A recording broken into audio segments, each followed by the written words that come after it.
विजयदुर्ग कभी कभी विजयादुर्ग के रूप में लिखा जाता है। सिंधुदुर्ग तट पर सबसे पुराना किला है, जिसका निर्माण शिलाहार वंश के राजा भोज द्वितीय के शासनकाल निर्माण काल 1193-1205 के दौरान किया गया था और शिवाजी द्वारा इसका पुनर्निर्माण किया गया था। पहले किला 5 एकड़ के क्षेत्र में फैला हुआ था और चारों तरफ से समुद्र से घिरा हुआ था। पिछले कुछ वर्षों में पूर्वी खाई को फिर से पाट दिया गया और उस पर एक सड़क का निर्माण किया गया। वर्तमान में किले का क्षेत्रफल लगभग 17 एकड़ है और ये 3 तरफ से अरब सागर से घिरा हुआ है। शिवाजी ने पूर्वी तरफ 3 दीवारें बनवाकर किले के क्षेत्र का विस्तार किया, जिनमें से प्रत्येक 36 मीटर ऊंची थी। उन्होंने 20 बुर्ज भी बनवाए। विजयदुर्ग किले को पूर्वी जिब्राल्टर कहा जाता था, क्योंकि ये लगभग अभेद्य था। 4 इसके स्थानिक लाभों में 40 किलोमीटर लंबी वाघोटन खरेपाटन खाड़ी शामिल है। बड़े जहाज इस खाड़ी के उथले पानी में प्रवेश नहीं कर सकते। इसके अलावा मराठा युद्धपोत इस खाड़ी में लंगर डाले जा सकते थे और फिर भी समुद्र से अदृश्य रह सकते थे। यह एक संरक्षित स्मारक है। विजयदुर्ग नाम 2 शब्दों से मिलकर बना है, विजय जिसका अर्थ है जीत और दुर्ग जिसका अर्थ है किला। किले को पहले घेरिया के नाम से जाना जाता था, क्योंकि यह गिरे गांव के करीब स्थित है।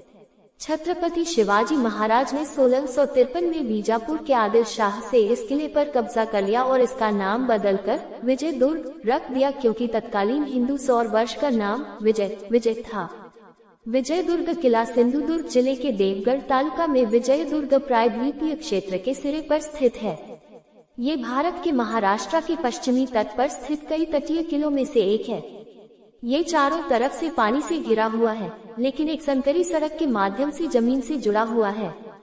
किले से सटा बंदरगाह एक प्राकृतिक बंदरगाह है और अभी भी स्थानीय मछुआरों द्वारा इसका उपयोग किया जाता है।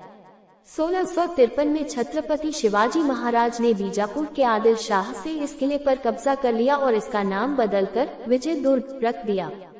किले का मूल नाम घेरिया था और ऐसा प्रतीत होता है कि पहला किला 1200 में राजा भोज द्वितीय के शासनकाल के दौरान बनाया गया था। छत्रपति शिवाजी महाराज ने विजयदुर्ग को मराठा युद्धपोतों के लिए एक महत्वपूर्ण अड्डे के रूप में विकसित किया। 1680 में छत्रपति शिवाजी महाराज की मृत्यु के बाद मराठा साम्राज्य में गिरावट देखी गई, जब उनके बेटे और उत्तराधिकारी संभाजी को मुगल सम्राट औरंगजेब ने पकड़ लिया और 21 मार्च 1689 को उन्हें क्रूरतापूर्वक यातनाएं देकर मार डाला। उसी वर्ष बाद में रायगढ़ का किला मुगलों के हाथों में चला गया।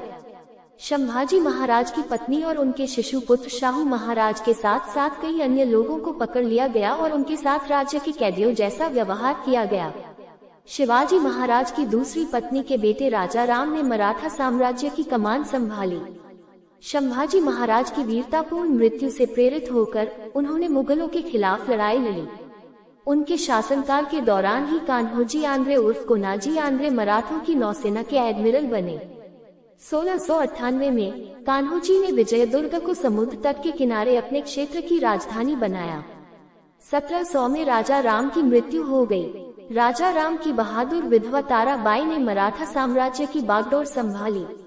अपने शिशु पुत्र को शिवाजी द्वितीय के नाम से मराठा सिंहासन पर बिठाकर ताराबाई ने 1707 तक मुगलों के खिलाफ सफल अभियानों का नेतृत्व किया।